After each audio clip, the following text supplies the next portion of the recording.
Let's have a look at the warm-up review, which is just one question with multiple parts. It says, what information is communicated at each of the following nuclei?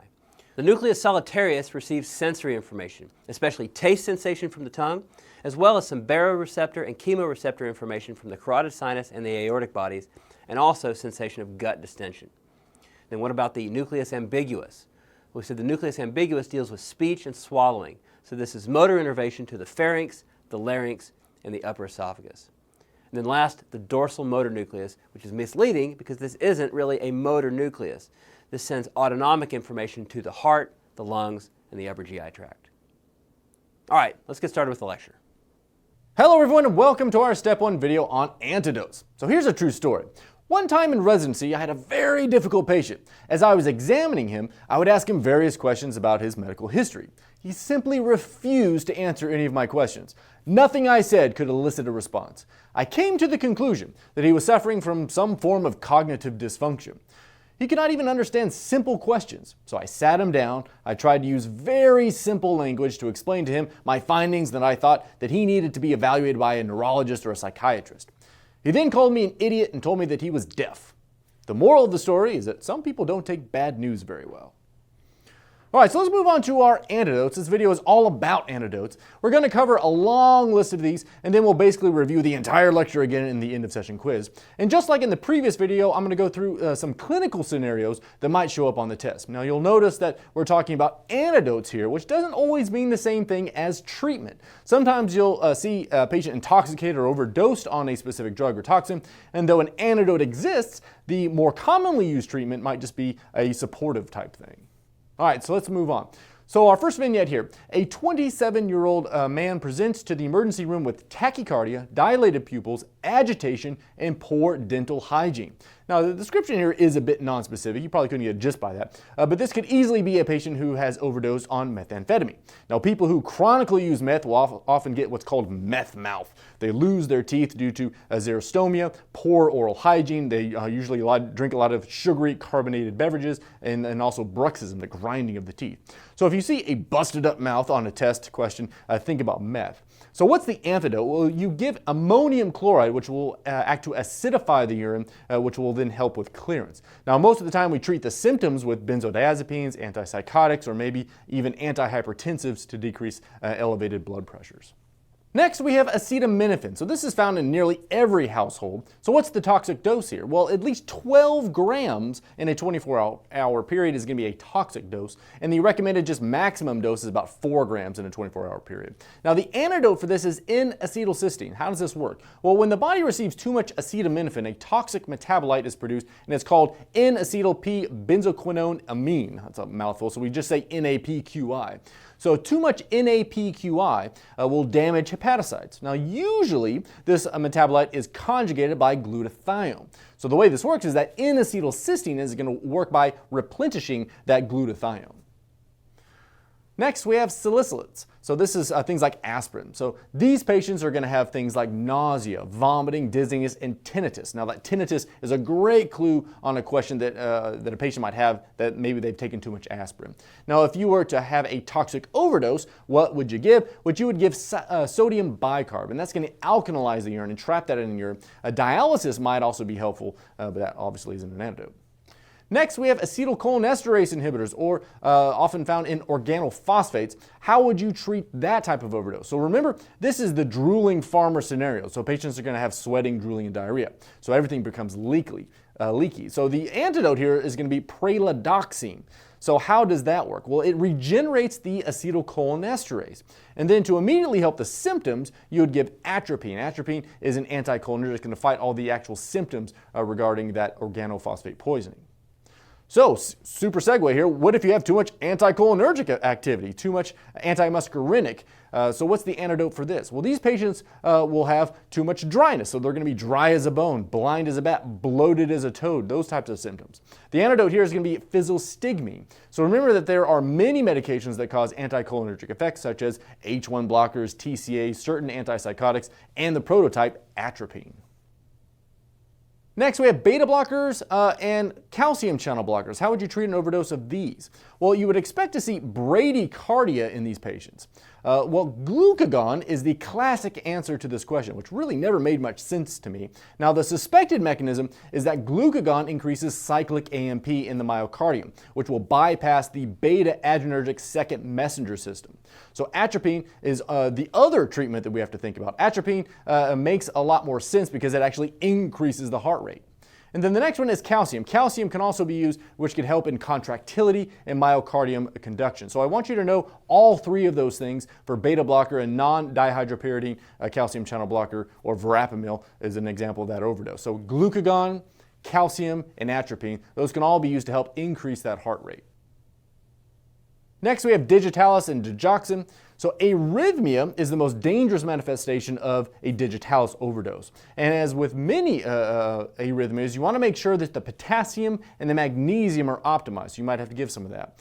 If it's a very severe overdose, if you're having more arrhythmic type activity, you might have to give anti-dig fragments. But you won't see this done very often because it's not the most available medication in the world, and it's pretty expensive.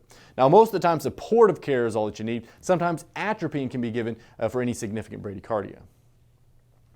All right, let's do another vignette. A 3-year-old patient presents with 2 hours of abdominal pain, hematemesis, melena, and lethargy.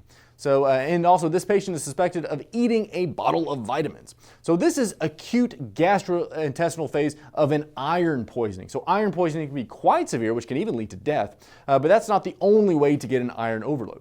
Patients that receive frequent transfusions can also get too much iron as well. Now, patients that have beta thalassemia or sickle cell disease may be getting too much iron from multiple transfusions.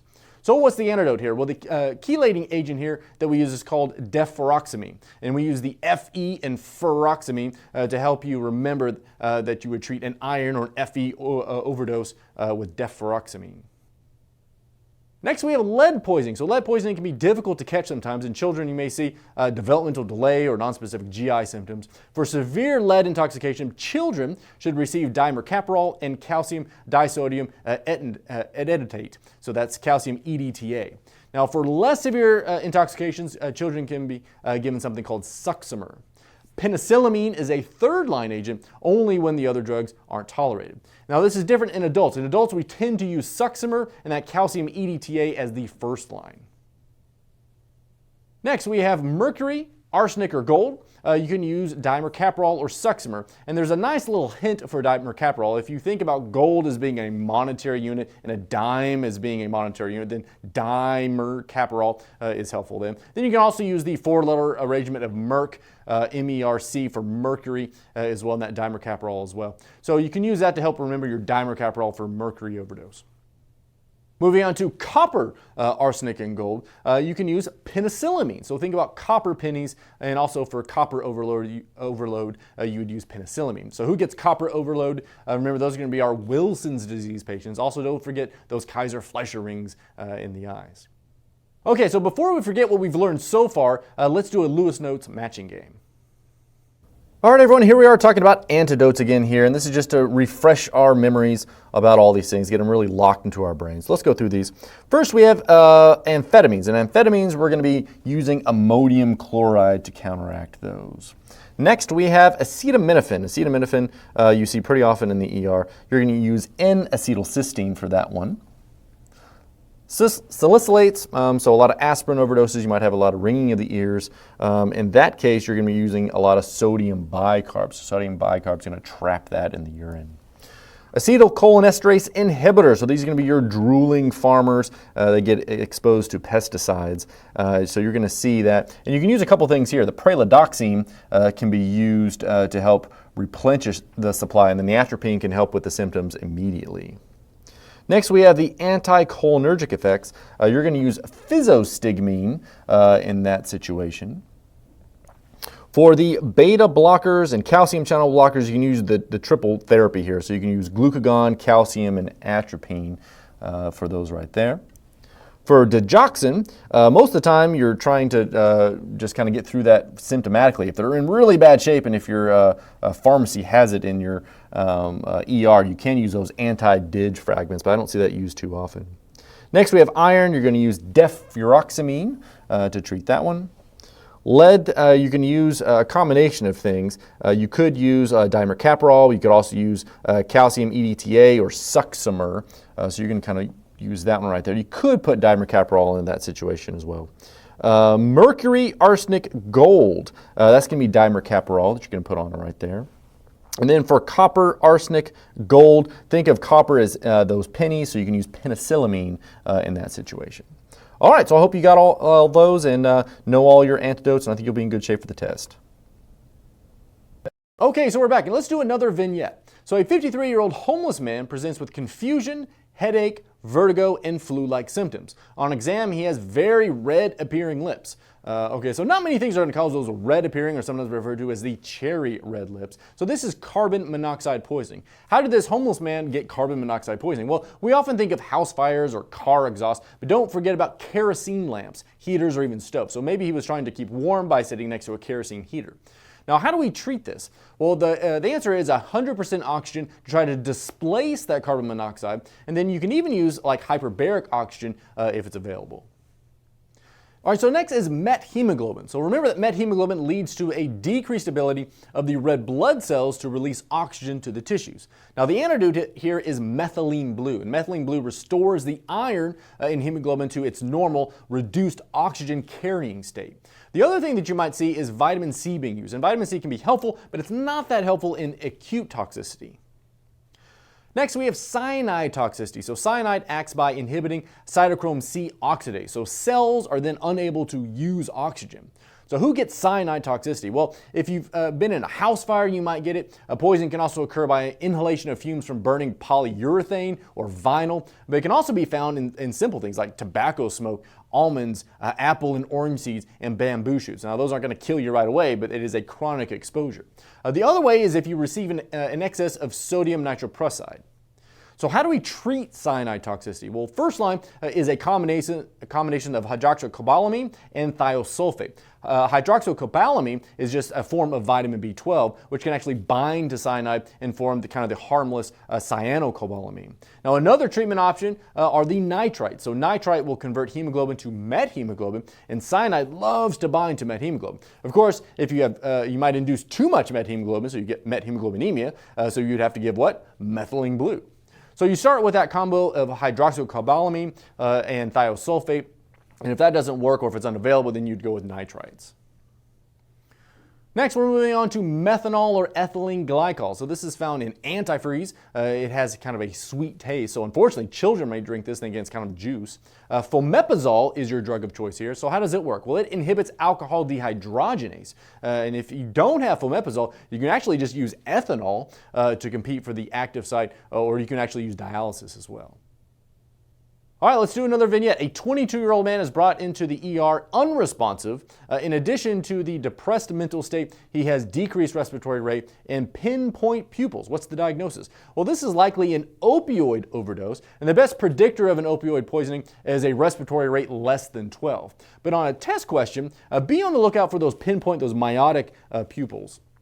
Now, the antidote here is going to be naloxone or naltrexone. Naloxone is used more often in the acute setting, but you also need to remember that it has a short half-life. So the effect is short, and so you need to repeat the dose, or the patient will wake up and then fall right back into an obtunded state half an hour later or some other time later. Now, drug addicts actually get pretty pissed because when you give them the naloxone in the ER because you've wasted their high, so they kind of wake up all mad like, what'd you do? All right, next we're moving on to benzodiazepine. So benzodiazepine overdose is going to be treated with flumazenil. But be careful with this because rapid reversal of benzodiazepine toxicity can lead to seizures. So most of the time, supportive care is the actual treatment. Next, we have TCA overdose. So tricyclic antidepressants, we're using these less and less now, but if you get an overdose of this, think of sodium bicarb. This is your treatment of choice, just like we saw with the salicylate overdoses. Next, we have heparin. So heparin overdose is treated with protamine. So the way I think about this is that you think about the H in heparin, and I think about it as the H plus molecule or a proton. So you use protamine to treat that proton, which is heparin. And that's kind of a loose association, but that's a good way to remember it. Next, we have warfarin overdose. So use vitamin K here. So warfarin works by inhibiting the vitamin K clotting factors. But what if you need to reverse the anticoagulation very quickly? Will vitamin K do that? No, vitamin K works very slowly over a matter of days. To quickly reverse warfarin, you're going to have to give fresh frozen plasma. So fresh frozen plasma has all the clotting factors still in it. It's going to take 3 to 5 days for those clotting factors to come back with that vitamin K administration. Next, we have TPA, streptokinase, urokinase. These are the clot busters. They can save lives of patients who are having strokes or heart attacks, but they can also over-anticoagulate patients as well. And the antidote here is going to be aminocaproic acid. Next, we have theophylline. So theophylline, we use that in a lot of our asthmatic patients, typically causes an overdose tachycardia. So theophylline is, with that tachycardia, you're going to want to use something like a beta blocker to counteract that fast heart rate. All right, that's the end of the lecture part. It's time for that end of session quiz. Let's go through those answers together. All right, let's get going here. This is a very long question. It's basically going through all of the answers that we went through today. So what are the antidotes to the following toxins? So first, acetaminophen. The answer was N-acetylcysteine. Next, salicylates. So this is aspirin. Remember, aspirin is a weak acid. So to trap that acid in the urine, you're going to need an alkalizing agent to alkalize that urine. So we give sodium bicarb to alkalize that urine. And then maybe dialysis is also effective in getting rid of those things as well if it's too bad. Amphetamines, these are weak bases. So you're going to acidify the urine with ammonium chloride. Anticholinesterase, organophosphates, the reversal agents are atropine and pralidoxime. Pralidoxime is going to regenerate that acetylcholinesterase. Antimuscarinic, anticholinergic agents, remember the prototype antimuscarinic is atropine, and we fix an atropine overdose with physostigmine. Next, we have digoxin, so you're going to stop that digoxin. You're going to normalize your potassium and your magnesium. If there's bradycardia, you might have to give atropine, that's the one, to increase the heart rate, maybe a cardiac pacemaker if it's really bad. But the actual antidote here is going to be anti-digoxin antibody fragments. Next, we have iron. So the treatment for iron toxicity is deferoxamine. So remember that the chemical symbol for iron is that Fe, so that's how you remember deferoxamine. Next, we have lead. The antidote would be EDTA or Succimer or dimercaprol. Arsenic, mercury, gold, you can use dimercaprol or Succimer. The dimercaprol is pretty easy to remember because remember it has merc in it, so for mercury toxicity. And then dime might also help you remember money for like gold. Next one is copper, arsenic, and gold. So penicillamine for copper and gold. Remember, pennies are made out of copper, so we treat copper toxicity with penicillamine. Next, we have cyanide toxicity. So to treat it, you might give the nitrites, but more often you're going to get that hydroxycobalamin with the thiosulfate. Next, we have methemoglobin. So your reversal agent is going to be methylene blue, and then maybe a little vitamin C on the side as well. Carbon monoxide binds to hemoglobin and competes with oxygen for that binding site. So treat with 100% oxygen and maybe hyperbaric oxygen if you have it. Methanol or ethylene glycol, which is antifreeze, you can have a few options here. You can give ethanol to competitively inhibit that metabolism of these, or you can do hemodialysis. The drug of choice, the antidote, is going to be fomepizole. Next, we have the opioids. What is the reversal agent here? It's going to be naloxone more often or naltrexone. Antidote for benzodiazepines is going to be flumazenil. Tricyclic antidepressants, you're going to alkalize that urine with sodium bicarbonate to help get rid of these. For heparin, it's going to be protamine. For warfarin, it's going to interfere with your liver's ability to make that vitamin K dependent coagulation factors. So the reversal agent is just vitamin K, but it's going to take a lot of time for that vitamin K to start working. So if you need to immediately reverse warfarin, then you just need to give fresh frozen plasma. That's going to replace all of those coagulation factors that the patient is deficient in. Next, we have TPA and streptokinase. Your reversal agent is going to be aminocaproic acid. And then finally here, theophylline. Theophylline has that poor therapeutic index. It can be very cardiotoxic, and that's treated with beta blockers. All right, guys, that brings us to the end of our intersession quiz. I hope you learned something. I'll see you next time.